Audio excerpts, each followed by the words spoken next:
Ivory piano keys come in two sections, the head and the tail. The tails are long and thin, making them an ideal shape for use as a bookmark. As most people know, ivory trading has been banned, but old pre-embargo ivory piano keys can still be found around the place. Some sources of supply are piano restorers, second-hand shops, Sunday markets, and for sale on the internet. One word of warning though, most countries have banned the importation of ivory, so your bookmark will have to stay in your own country. Clean the key with fine steel wool. After cleaning, polish the surface with a polishing compound. I found cream-coloured aluminium oxide worked well for me. It's cheap and it can be bought at most hardware stores. You can also use white toothpaste as an alternative. Some keys have shallow ridges cut into their backs. This helped to glue it to the original wooden key. If your key is thick enough, you may elect to sand this smooth. To prevent the corners from chipping or getting caught on anything, I elected to round them with a sanding pad.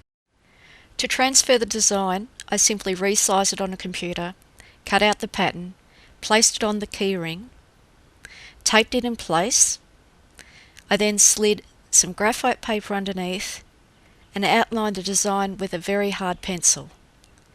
I found the design actually transferred quite well, but I must admit I think the waxy type of graphite paper might give a few problems, and I did find that some of the design was erased easily with my fingertips. I began the burning process by outlining the design with a very fine miniature skew. Now, you notice as I burn along that my nib seems to get stuck as it travels, and this is the case with ivory burning. It's very difficult to burn a consistent, even line, and I did find myself having to go back over and retouch up the lines to complete the burn. You'll also notice with ivory burning that it takes an incredibly hot tip to make an impression, almost red hot, and because of this I found that the ivory gets a little fatigued and overheated, so give it a rest now and then, let the ivory cool down before continuing.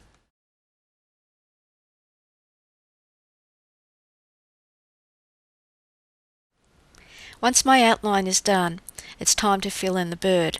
Now normally I could do this with a shading tip or a writing tip, but once again the surface is incredibly sticky and tends to grab at the nib, so I've decided to fill it in using a stippling pattern, simply pushing a nib in random patterns and filling in the design that way.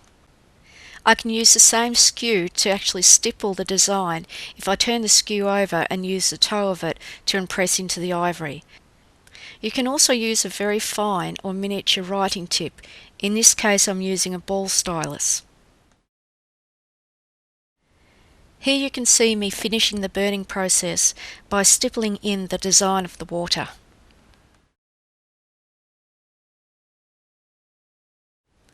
As you can see, the project is quite small when you compare it to an American penny, but it's very possible to burn this small and in fact a lot smaller with basic burning tools. In this case we're using a very small ball stylus and a knife.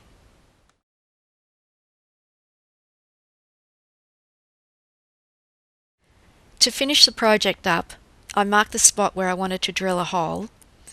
I then used a ball stylus to impress a dent in the surface because it's so shiny. I was worried that the drill bit would slide off. To put a tail on the bookmark, get some pretty cotton or other thread, push it through the hole, make a loop, thread it back through itself and tighten. Tidy the ends up with some scissors, and there you are, a lovely ivory bookmark.